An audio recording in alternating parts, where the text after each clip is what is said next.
Shawna Coronado, and I'm here today with Chef Ryan Hutmacher, the Centered Chef. And we are going to show you how to cook a meal for $10 and less. And the big thing, we're right here in my own front lawn veggie garden.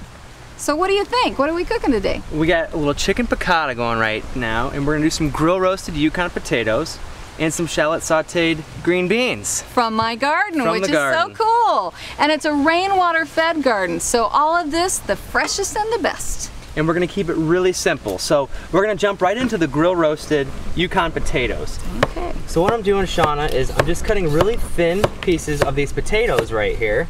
Beautiful golden color, nice and thin because we want these to cook fast, okay?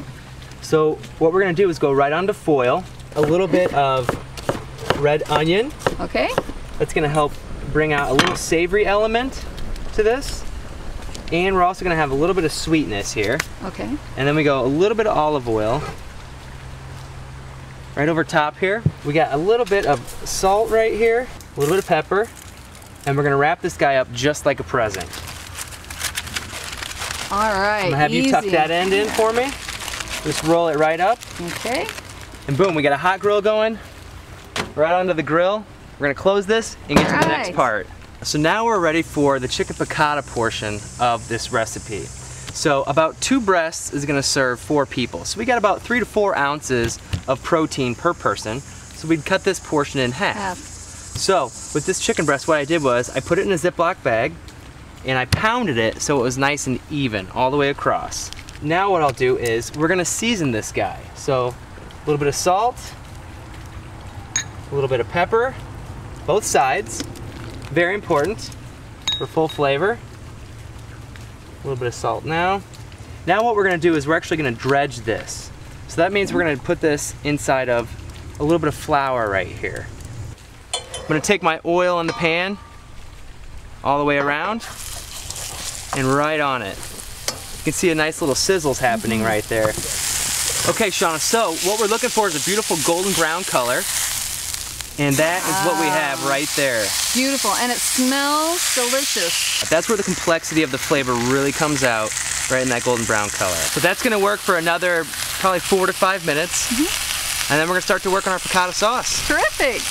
Okay, Shawna, so this is cooked on both sides, and what we're gonna do is we're actually gonna take this out of the pan and let this rest for a second, because we're gonna make a sauce with all that deliciousness that's left in the pan. So, piccata sauce itself, what we're gonna do is we're gonna throw in a little bit of garlic. Okay. Get a little garlic right here. We're gonna start to saute that. We're gonna do what's called deglazing. We're gonna add a little wine to the pan right here. What that's gonna do is gonna release all the crust from the bottom of that pan from this chicken and infuse that with all those flavors. So now we have a really garlicky kind of winey thing going on. Now to help that out, we're gonna go with a little bit of parsley inside there to freshen it up. We're gonna add a couple capers inside of there for that nice tang, that saltiness.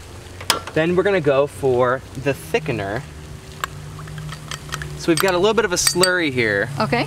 So you can either use cornstarch and water, or you can use a little flour and water. Flour and water. That's what I mix gravies with. So this is a type of gravy really that goes over the chicken. Absolutely. Right? This is a pan sauce using the leavings in the pan. And we're gonna add a little bit of sugar to this, if you can mix that up. So now we're gonna show everybody that this has really thickened up now that we put that slurry inside there. Let's put this chicken back in here. Okay. And let's let that sit inside of the sauce and take that sauce flavor in. While this is working, we're gonna work on our green beans. What we did was we threw a little bit of olive oil in a hot pan. Okay. We have some red onions in there as well. I'm stirring again. Yeah, that's my job. That's a great job to have. Beats doing dishes. Yeah, definitely. So we're gonna go just in the pan with some of the green beans right here. Okay. We're just eyeballing it. That's what's fun about this.